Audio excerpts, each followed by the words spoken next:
cutting off his humanity, but also very much so his Jewish identity. And so when we think into the heads a little bit deeper of these soldiers and also of the Jewish man in the center, we can understand this picture in a little bit more of a deep way. But why are they taking this picture? If you look, this soldier right here is turning around and very intentionally smiling at us, at the camera. Someone here must have thought that this event was so important that they needed to get out their camera, adjust all of the lighting, adjust everything, and take a picture of this moment. This was so important to them that maybe they wanted to send it back to headquarters in Berlin. Maybe they wanted to send it to their girlfriends back at home. Maybe they wanted to send it to their parents and say, look at how proud you should be of me. Look at what I'm doing on the front. Look at how I am saving the German nation. I'm giving us the elbow room, this Lebensraum that we so deserve and so desire. And so even just the fact that this picture is taken shows us truly and deeply how important this phase of the war, this beginning humiliation, abuse of Polish Jews, was to the Nazi regime and how they felt about it. And this picture very much reflects absolutely the experience of every single Jew who was living in Poland when Poland was occupied on September 1st, 1939. Something else that's interesting about this photo that we can't see inside of the photo necessarily is that this step was not the first step of the Nazis when they invaded Poland, when the war began. The Nazis, before going after the Jews and humiliating and abusing the Jewish nation within Poland, there are 3 million Jews inside of Poland at this time. The first step was actually to kill Polish leaders, Polish religious leaders, Polish political leaders, and publicly hang them in Polish squares and towns in order to show the Polish people that you have no control. You are no longer in charge of your fate. And the Jews, very much so, shared this fate in the beginning of the war with the Polish people. But we can see that things changed as the war went on, and as we understand that there was some kind of separation between being Polish and being Jewish. The last kind of question that I think is very relevant for the picture that we're looking at here is, how do we remember who we remember? And how is that fair? If we're thinking about, the number 6 million, how it's so large and it's so impossible to understand, and then you look at this man here in the center, surrounded by German soldiers who are abusing him, we don't know anything about him. The only thing that remains of him in this entire world is this photograph. And is it fair to remember him this way? How do we create memory around someone whose name we don't know? How do we create memory around someone whose story we don't know in order to give them any kind of legacy or any kind of honor to their memory? And so all of these photos, whether they're identified or not, we can really understand, how collective and individual memory kind of engages with each other through each of these photographs.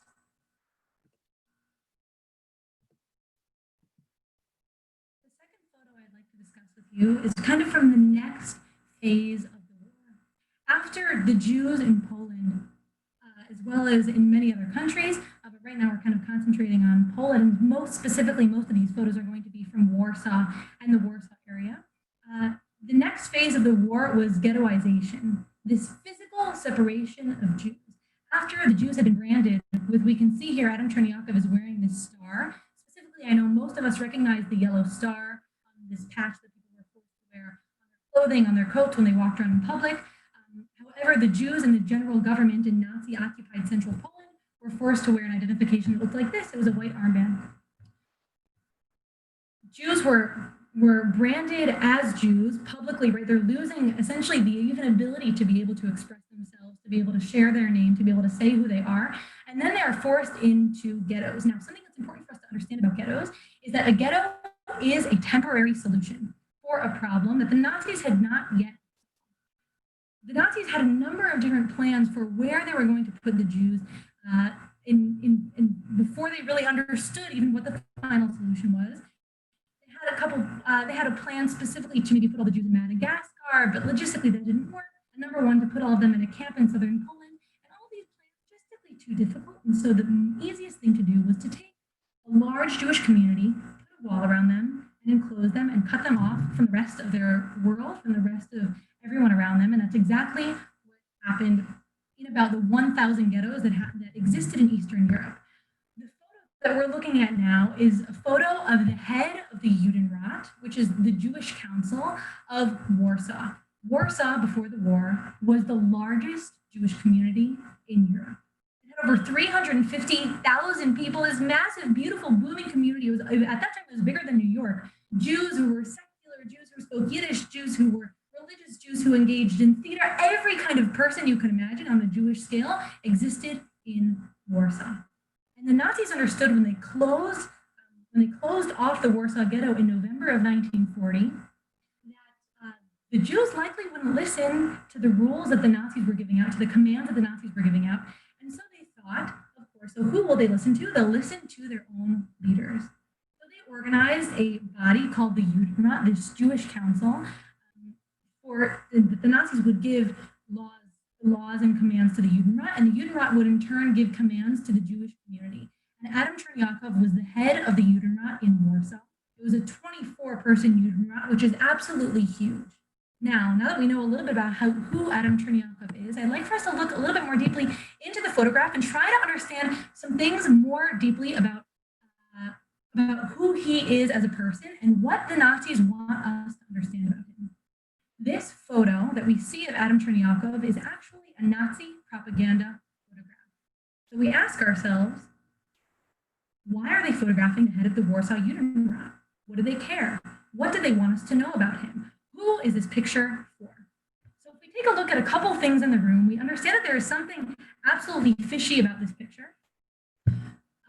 So first of all, some things look very much posed here. We can see here, the first thing that always pops out to me is that Adam Chernyakov is facing this way, and we can see obviously this kind of outline of his nose. So maybe there is some kind of stereotype of trying to show, look, he's a Jew, he has a big nose, something like that. We can see here also this brand star he's forced to wear is perfectly outside, right? If this were maybe just kind of some candid snapshot, it might have been twisted or something else, or his arm might not have been on the desk. So we can see that there's something very intentional about this as well. It's a little bit difficult to see, but behind Adam Chernyakov, we have here two different drawings of very important rabbis who once existed in Warsaw. And so we think to ourselves, okay, so Adam Chernyakov must be maybe a religious person. He doesn't have a kippah on, so maybe he comes from a religious family. Or maybe what the Nazis want us to think is that he was a religious person, that he is this kind of stereotypical Jew who looks up to his elders and prays to these rabbis and all these different things. But what we know to be true about Adam Chernyakov is that he was an extremely assimilated Polish person. His first language was Polish. Now, if we think about this, it's shocking because during the time that he grew up in pre-war Poland, only 12% of the population, the Jewish population, had their first language as Polish. Almost all of their first languages were Yiddish. And so we know, the historians, that he is not a religious person. He's not an observant person at all. And so we think to ourselves, what are these rabbis doing on his wall? Not only that, but he's sitting in a fancy office. Look, there's a telephone. This looks like another telephone.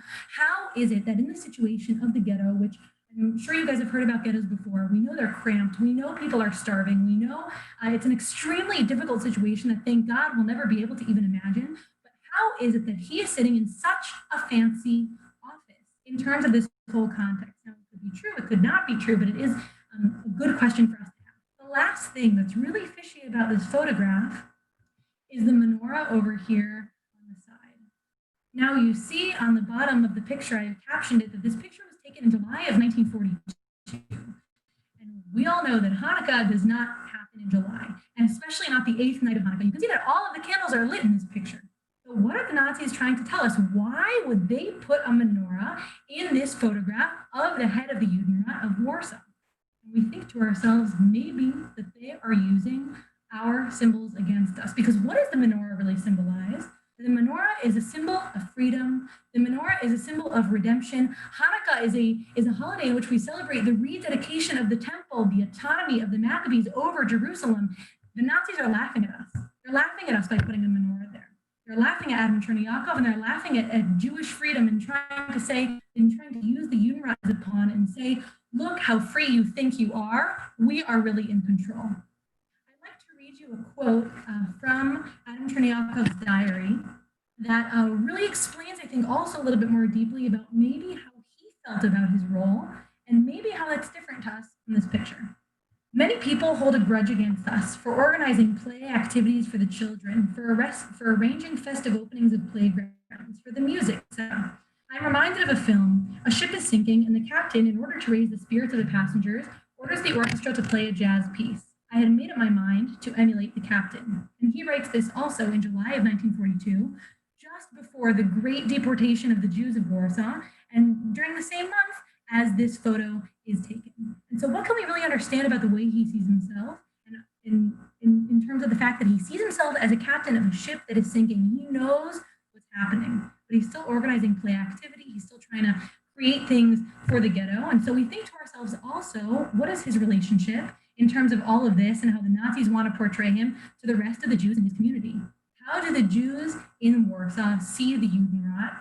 And how do they see them as a pawn in relation to the Nazis? And so that's a really interesting question. I want to get on to other photographs, but it's something that I think that's very much worth thinking about, because this view of him, this Nazi-created role, and this Nazi-created photograph are really some of the only things that we have left of who the Judenrat were. And I do want to also offer this this framing of the fact that these people really were making choiceless choices. Because if you think about him as part of the Judenrat, right, what is he supposed to do? If the Nazis call on him to do a job, what's his responsibility against the rest of his Jewish community? Someone needs to do the job. Could it be him? How can he help people? And his story goes on, but that can be for another time. The next photo I want to share with you is this one. And I think it's so beautiful. You can't hear me anymore? It's in and out.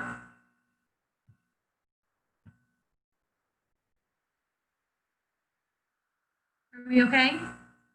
How's this? If I keep talking like this, is that okay? Okay, wonderful. So this next photo I think is so beautiful, really, because everyone looks here so happy. So we think to ourselves, what are they doing here? What is going on? This is one of the plays, one of the performances that actually happened in the Warsaw Ghetto.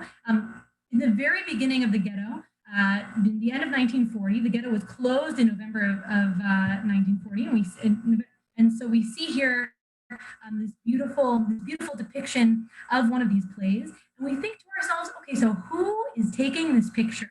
Now, I can't tell you 100% because we don't know who's taking this picture, but I can guess from the situation here that because we're in the ghetto and because it's a play, the person who's taking the picture is very likely a Jewish person in the audience, taking a picture of Jewish people who are performing in front of an entirely Jewish audience. And so we see here that I don't want to misrepresent kind of what happened in the ghetto, but I do want us to understand more deeply through the photographs and through the moments that people are trying to preserve, through these different kinds of events that people want to save, that people want to remember, that there were beautiful things that happened in the ghetto. Because as there's a man named Shabtai Bleicher from Lithuania who wrote in his diary once, "If I am alive, I must live."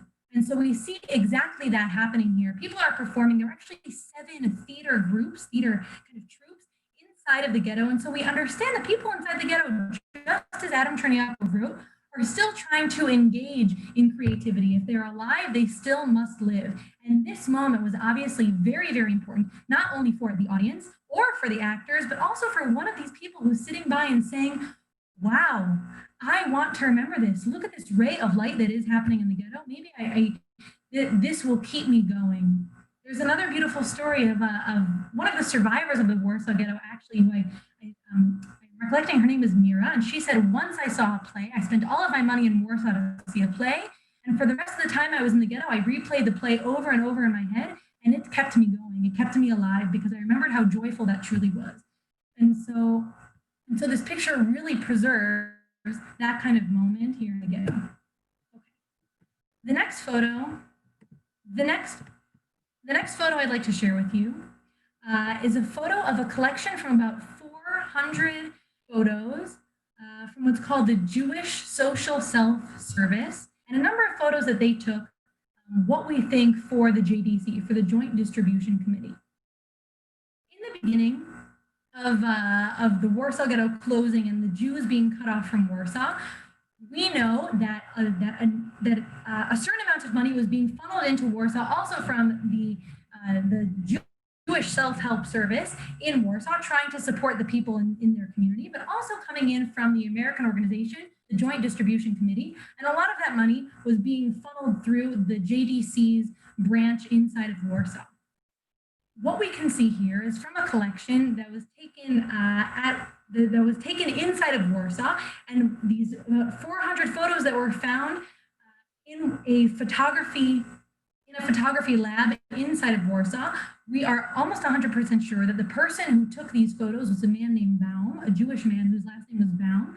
And so we think to ourselves, why would he be taking these photos? Now, a couple of guesses could be as follows. Maybe they want to prove to the JDC how they're using their money. Maybe it's in order to raise money. Maybe it's in order to show them how they're using their money. And I think that it's really striking, the image that they've chosen, or that I've chosen here for you, one of these images that they've taken to see how their money is being used. Why would they take a picture of two children eating? From this, we understand that food must have been so scarce, and children must have been, as we know, these things we know to be true, and children must have been so sick for one of these photos to be of just two children eating out of bowls that are not even full. Every single one of these pictures came along also with, as we can see here, a subtitle. And the first line is the original subtitle that came with the picture when it was delivered to Yad Vashem. And the second line is I added just for some more clarification. We can see here in Warsaw, they write children eating in the Orthodox Jewish home at 21 Zvarda Street. And so something is also very important for us, or at least for them, to explain to us that these children are Orthodox, it's a Jewish home, maybe they're trying to prove something to the JDC, and maybe they're still remaining Jewish despite all of this, that maybe there is an Orthodox home, that people are still holding on to tradition, maybe they're trying to prove that this food is kosher, right? We can go into so many details to try to understand kind of what the experience is for these kids. I don't know if it was posed, maybe they wanted to just show kids eating and so they gave these children food. Maybe there was enough food for these children to actually eat and they just took a snapshot. But trying to understand this experience in the ghetto of these very, very simple things that we're trying to raise money for. Usually today we raise money, there are fancy pictures of different events and different buildings that have been built, but here it's a lot more simple. People just need to eat. And this is what they're showing here in these photographs from the Warsaw Ghetto. To differentiate from that last picture of the children eating, I'd like for us to kind of explore this picture as well. And we see a different kind of group of children. They are a little bit older, but a different kind of group of children, a totally different setting. And these kids also look like they're doing also something very, very different. First of all, we find ourselves here on Lezhno Street, which is the ghetto's main street. Anyone who has been to Yad Vashem if then walk through the museum, we know that we actually have stones from Lezhno Street inside the museum, and so that's what's here. On the edge over here, we can see the train tracks from the railway that ran down Lezhno Street, just as any other main city would have an express train going down the street. Lezhno did as well, and of course, it went through the ghetto. No Jews were allowed on it. It was only for Nazis, only for Poles to just go from one side of the ghetto to the other, as the Warsaw Ghetto was very much in the center of Warsaw, only 2.4% of the city. What do we see? What do we see in these boys? Who are these boys? What do we think they're thinking about? And why are they looking at the camera? The story here of the photographer is actually a very interesting one. His name is Heinz Jost, and he is one of a great number of soldiers who came into the ghetto and took pictures for anthropological purposes. They call it kind of this ghetto tourism. Heinz Jost was a Nazi. When he came into the ghetto in 1941, he actually left us with about 150 different photos of different moments that he's taking snapshots of inside of the ghetto. Now, this photograph, I think, is really interesting because on one hand, it is taken by the Nazi. On the other hand, it's not a propaganda photograph. The Judenrat, it's important for us to remember, the Jewish Council also took propaganda photographs for them to, for some kind of working with the Nazis or different kinds of images that they wanted to show that are true and different things of that nature. But here we see just a very natural, very, it looks a little bit posed because they're looking at the camera, but a very kind of natural experience of people who are sitting on the street inside of the ghetto, taken by a Nazi. This is really what he's seeing. This is what daily life looks like. This might be as close as we can get to really understanding kind of what are these moments of daily life. People often say about this photograph that these boys are maybe smugglers, maybe they're going to steal food, maybe they're planning something together. They look like maybe, especially this one in the middle, looks maybe a little bit tense. Maybe they're coming together to discuss something, right? This one is also facing the rest of his friends. Maybe they're having some kind of meeting. And it also says something, I think, very interesting about human nature and in how we interact with a camera. These boys are obviously Jewish boys, and they're looking at a Nazi soldier. Do they want to be posing for a Nazi soldier for the camera? What does the Nazi soldier want from them? Maybe they're feeling a little bit apprehensive about what they want. So there's a lot of questions that really can be asked about this photograph and really what they're doing. I want us to understand a little bit about the situation in the ghetto, since we talked about, those other boys having food and also the theater and this culture that happened in the ghetto, is also that 80% of the food that came into the ghetto was smuggled in. The Nazis were completely in control of everything that came in and out, everything that came into the ghetto, including food, and they only allotted 184 calories per person per day. 184 calories per person per day, that's it. And so when you think about what the situation is inside of the ghetto and how are people supposed to survive, it makes so much sense that people, especially children, are going to smuggle in food. When we think about the role of a child in the ghetto, they are coming into a situation that they are understanding this is normal. Adults who come into the ghetto think to themselves, this too shall pass, right? We lived through World War I. Our grandparents also faced anti-Semitism. This will be over soon. This is only a temporary thing. But kids who come into the ghetto are in survival mode immediately. This is their normal. They don't know anything else. And so when we look at a picture of children who are inside the ghetto, it's so easy to kind of make the connection to maybe they're going to be smugglers because it's so much easier for them. They're smaller, they're more brave, they absolutely need to kind of sneak through the holes of the wall and maybe come back in with food. And children were oftentimes inside the ghetto the breadwinners, very literally, of the family. And without the child, the role of the family completely switches, and the role of the child becomes feeding the rest of their family. And so it's kind of a different perspective on what we saw in the JDC photograph and what we see here. Now, all the things that I'm saying are just kind of guesses, right? Because we don't know, there's no way to know what exactly is happening here, but just kind of a deeper look into history. And I'm trying to give you kind of these other perspectives and a little bit of information based on what we can see in this photograph. The next photo I'd like to share with you is another photo from the collection of the JDC, from these photos that were taken, about 400 photographs that were used for either raising money or what have you, like we spoke about before. And we see here the caption that they put on the photograph is "New arrivals to Warsaw celebrate the Passover Seder in a shelter on 6 Leśno Street."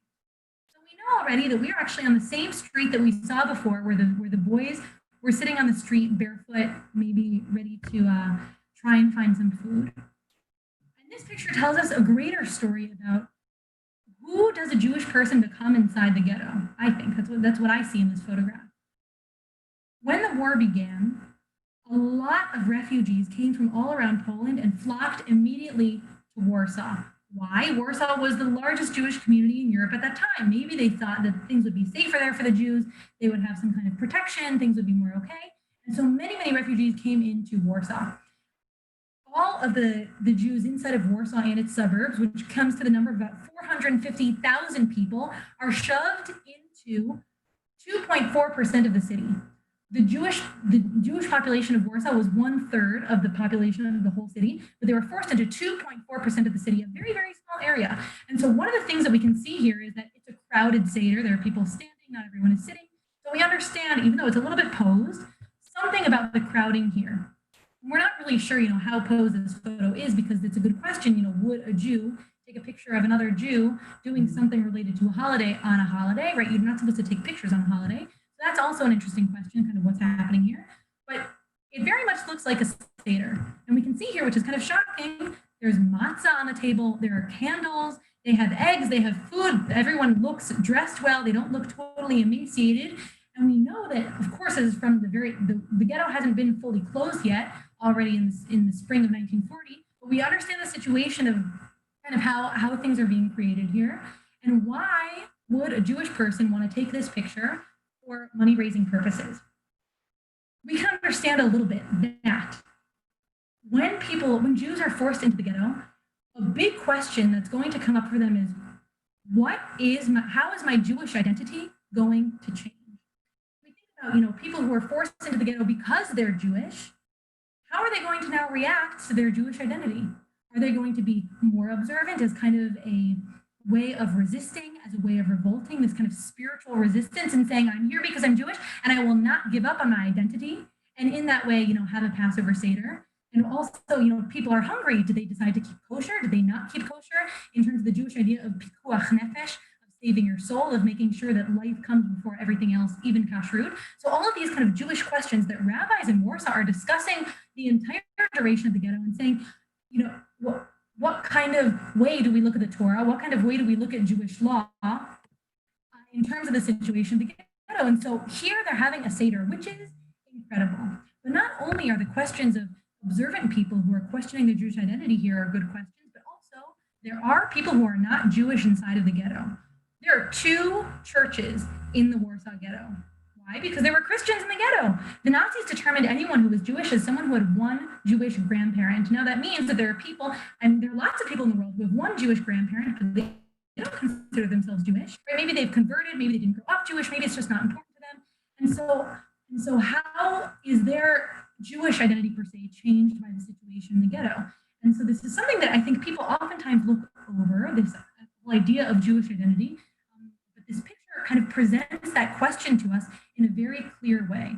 And when they're trying to raise money, we can see that they're also raising money for the fact that these people are Jewish. Let us continue our legacy, let us continue our heritage. But how does that play out inside the ghetto? It's a beautiful question, a very, very difficult question.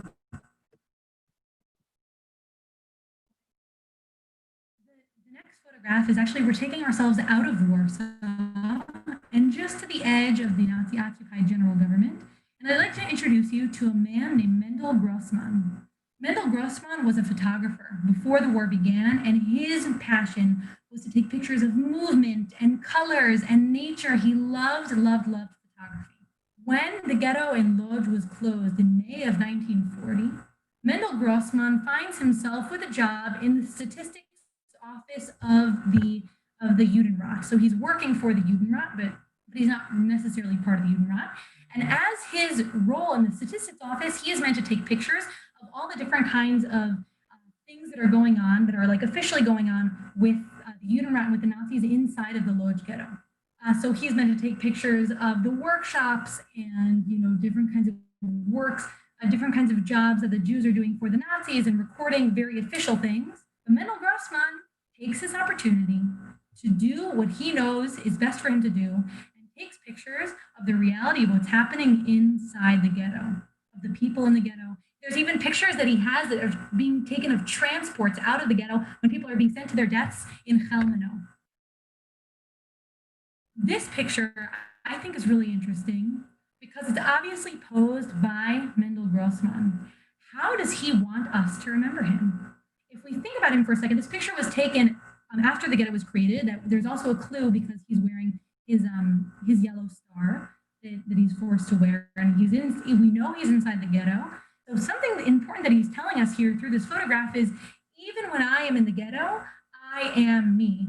I am Mendel Grossman. I am a photographer. I'm taking my lab with me wherever I go. It's important to me. This is my art. This is my life. This is who I am. And someone probably took this photo, totally posed by him, for us to understand how he wants his memory to go down in history.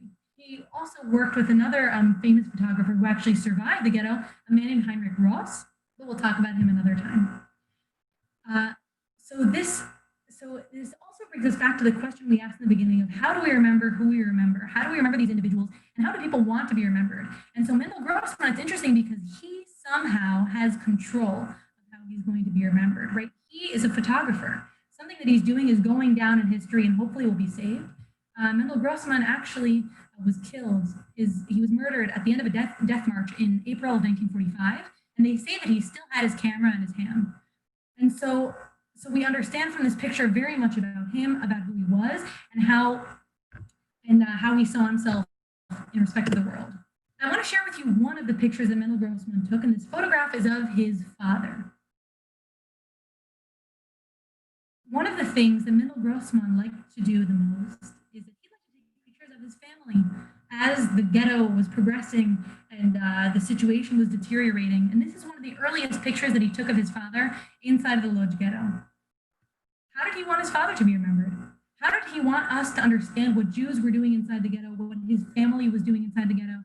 What kind of glance are we looking at his father? It's kind of a very loving picture. We see here he's studying, he's learning, he has a beard, he looks like an observant person. We know that also Mendel Grossman came from a Hasidic family. Something else interesting about this photograph is that we see here this hand, it looks like a woman's hand. And from the angle, it's probably not his father's hand, it's probably his mother's hand. Now, we don't know the name of his mother, we don't know the name of his father, but we do have images of both of them. And so also the question here, I think, kind of begs, who holds on to how history is going to look? And I guess it's just by chance because Mendel Grossman didn't survive the end of the war, but he did take photos and he did survive. And so it's just kind of by chance that we know, even who this man's child was.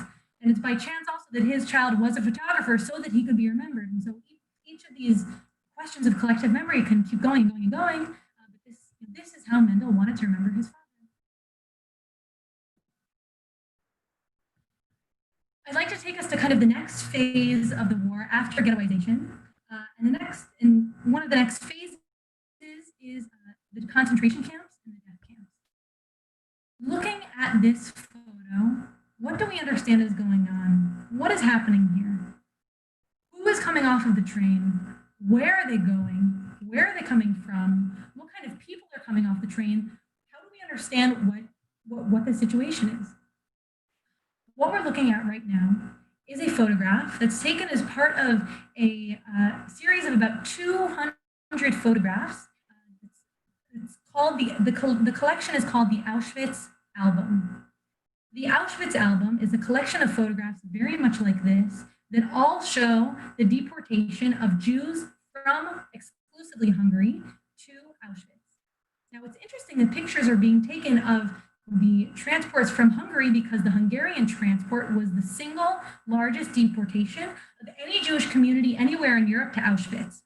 Within 56 days, 437,000 Jewish people from Hungary were taken directly to their deaths at Auschwitz. Almost all of them exclusively were sent to the gas chambers. At Auschwitz, they built new train tracks for this transport. At Auschwitz, they built new gas chambers and crematoria for this transport. This was the single largest transport that happened in the time at Auschwitz. So it tells a lot about the fact that there is a series of 200 pictures about this single transport.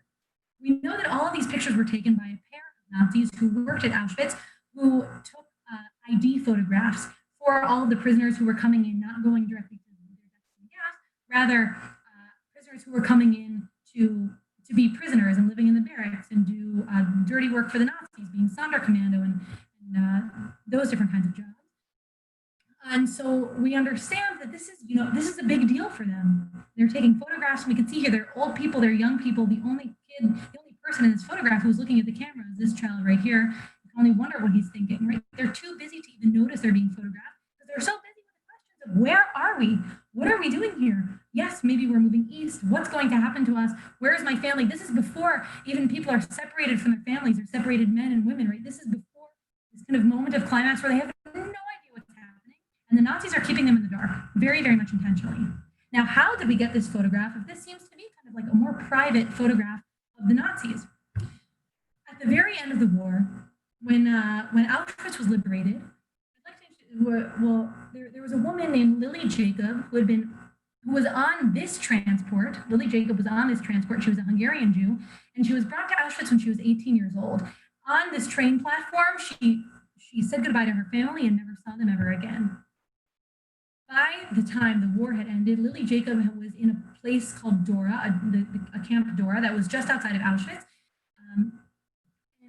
And upon liberation, she found herself in an old cabin, an old SS cabin, all alone. And she started looking through the things that were left there and saw this amazing, huge album of 200 photographs. She opens it and is looking at these pictures and says, oh my goodness, that's me. Recognizes herself. Oh my goodness, that's these are people from my community. These are friends of mine. I know these faces. I know these names. And she takes this album and starts going all around the world and publishing it and talking about it and saying, this is the transport I was on. I can make these people not anonymous anymore. And it's really because of her. And it's by chance that she happened to found it, because imagine if someone from Slovakia had found it. They wouldn't have known any of these people's names. The fact that Lily Jacob found it was miraculous for understanding a little bit more about who these people are and really seeing kind of how the Nazis saw this transport. And so this is one of the most famous collections of photographs from the entire period of the Shoah. This is just one of them, but I think this is the picture, at least for me, that explains the most about what this series of pictures mean. We just have a couple more pictures, and the next couple I'll talk relatively quickly about, so we have time for questions if anyone wants to. And this photograph, I think, is very, very interesting because it shows the perspective of a victim at Auschwitz-Birkenau. There was a group of people at every death camp called the Sonderkommando. The Sonderkommando were a group of people who did the dirty work of the Nazis. The Nazis would force them into labor, into different kinds of jobs, like pulling out gold teeth of prisoners who had been gassed, or going through the items of prisoners who had been forced to come into the camp, or cleaning out the gas chambers, or cleaning out the crematoriums, doing all of these horrible, treacherous jobs that the Nazis didn't want to get their hands dirty with. The Sonderkommando was also the group of people who were forced to actually run the gas chambers and crematoriums. And so we know that this photo is one of 4 surviving photos that were taken from the Sonderkommando here at Auschwitz. And so we think to ourselves, okay, so without even knowing about the Sonderkommando, whoever took this picture was in a rush. It's not a well-produced picture. It's not even straight, right? Nothing really here is very clear. We're not really sure what's going on. It's sideways. We can see here, it's very clear. There's a couple of trees, but it's very blurry. What are they trying to take a picture of? When we look a little bit deeper, we can see over here in the corner, we have a pile of dead bodies. The Sonderkommando is trying to tell us a story. They're trying to tell us something. They're trying to say, look at what is happening here. How can we, they're kind of in a situation of choiceless choices. There's nothing really that they are able to do about the situation. They have to do it in order to be able to save themselves. Many of them were killed very quickly, and their lifespan was just a couple of months. But we see here they're trying to get information out. Now, how did these photos survive? They were given to the Polish underground outside, and when they gave them this film and wrote a note saying, please bring us more film, please bring us more things for us to take more pictures, the Polish underground never responded. And so there was kind of this option for having more pictures, but you also think about, of course, the Polish underground was risking absolutely their lives, and it's a miracle at all that these pictures even survived. So just another kind of perspective of the victim who's inside of Auschwitz and how helpless they are, but truly remembering that taking a picture can be such an act of revolution. The picture that we're looking at now is the death march that's leaving Dachau in Germany in April of 1945. The death marches started as camps started to be liberated in January of 1945, and these death marches are really exactly how they sound. The Nazis are forcing Jews and other victims to march westwards just in case they don't lose the war, and if they're so much as rest on the side of the road or want to stop walking or ask for food or ask for water, they're killed immediately. There are people, thousands of people really, who survived the camps who were killed as a result, who were murdered as a result of being on these death marches. One of the most famous ones that we'll come to at the end is a death march called the Volare Women's March. It was about 800 kilometers and lasted 106 days. And just for an example of how the mortality rate, it started 1,300 women and ended 350 women in 106 days. This is what the death marches were. And so we see the perspective of this photograph. It looks like someone's maybe taking it from their house. It's probably some kind of bystander. And we think, who is the bystander who's taking this picture? Are they just interested in what's happening? Are they doing it as some kind of another act of revolution to say, look, I can't really do anything because if I help these people, me and my family will be shot, we will be killed, we will be punished for this. So maybe at least I can make some kind of testimony. And so this picture also gives us a really good insight to these questions of who is a bystander. Is this picture an active kind of message from the bystander? Is it very passive? Who is the bystander in terms of all of this? Which is another perspective overall that's interesting to think about for the during the time of the Shoah. This photograph is taken in Buchenwald on May 18th, 1945. And it's important to understand that Buchenwald was a concentration camp in Germany, and they were liberated in the beginning of April of 1945 by the American Army. The way that they were liberated, we can see here, was this man standing in the front of the room is a man named Rabbi Herschel Schachter. He was a Yeshiva University educated Jewish man, spoke Yiddish fluently, and very much an American. And what's happening in this picture? He's standing at the front of the room, in front of all these prisoners who are still in their striped pajamas, and he's leading a Shabbat service. This is incredible. Can you even believe that after all of this, and even these boys who are sitting here on the floor who have no idea, they're children, right? They have no idea. The last 6 years of their life are just a reality. They don't know anything else. And they still want to be Jewish, which is something absolutely miraculous. The other big question that this picture really creates for us is, if this camp was liberated a month ago and the war ended 10 days before this on May 8th, 1945, but they've been free for a month and really free for 10 days. Why are they still here? What are they still doing here? And you have to remember about the survivors, that these men who are sitting here in Buchenwald, the last time they were home, everything was destroyed. They don't know where their families are. They don't know where their homes are. The only people they know are surviving are the people sitting around them. The only place where they know that they will be taken care of is here in Buchenwald by the American Army. And the American Army is trying their absolute best to take care of as many people as possible. And so on one hand, this picture is giving us this beautiful beacon of hope that these people still want to be Jewish. There still is hope. But on the other hand, what are survivors going to do at the end of the war? Yes, the war has ended, but when war ends, everyone goes home, but the Jews have nowhere to go. Which leads us to our second to last photograph, which is a family portrait. People after the war just want to have their families back, just want to create families. And my favorite thing about this picture is that there is nothing spectacular when you just look at it, except for just the fact that it's so simple. It's a family portrait. But any family portrait from after the war is a lot more complicated than it looks. I'd like to tell you, in this instance, why. When Auschwitz was liberated, Moshe Badner, who was the father in this photograph, was liberated from Auschwitz, and he survived the war.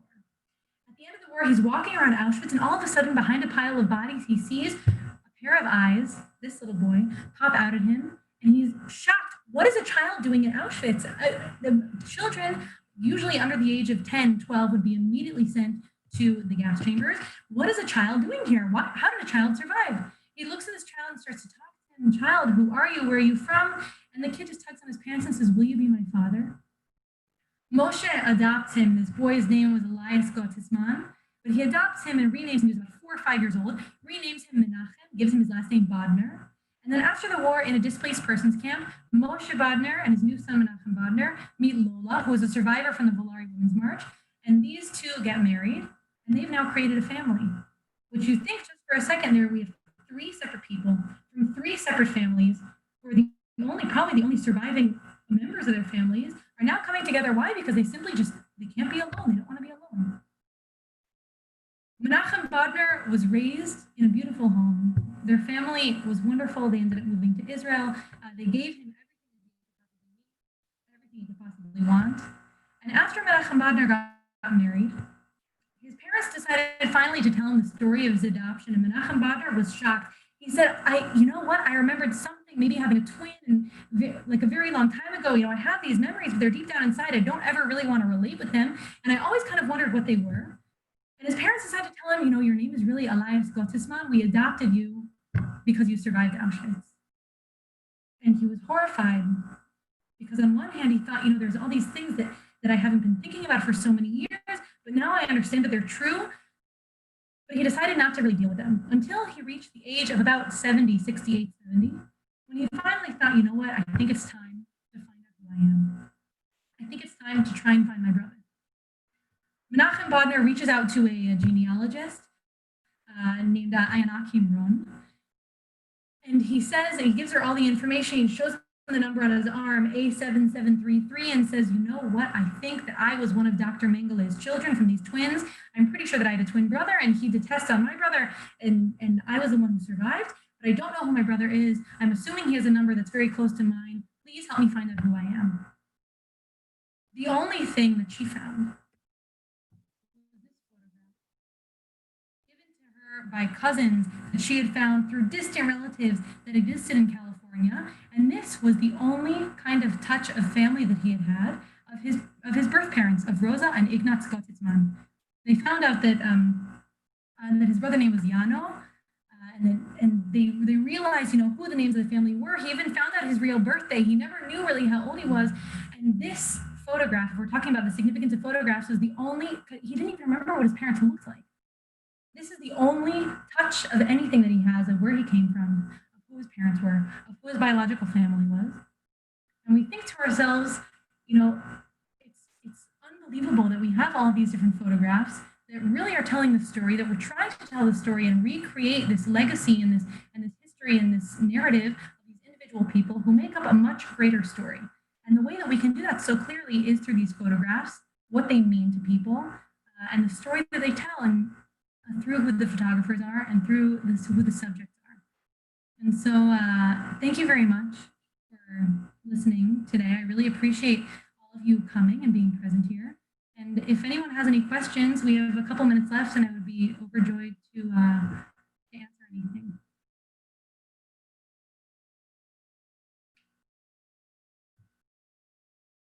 If not, you're more than welcome to email me at tourisraelwithtalia@gmail.com, or look at my Instagram or Facebook page, Tour Israel with Talia, or Puzzle Israel. They're doing lots of other wonderful creative things.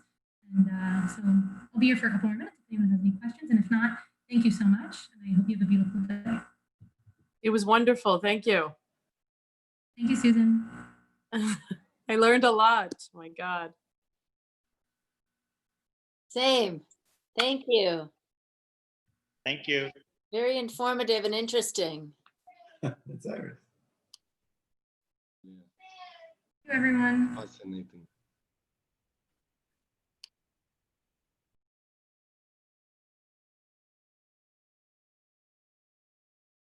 All right, so thank you so much, Talia. I think Talia would be joining us next week as well on Puzzle TV with another visit to the Davidson Center.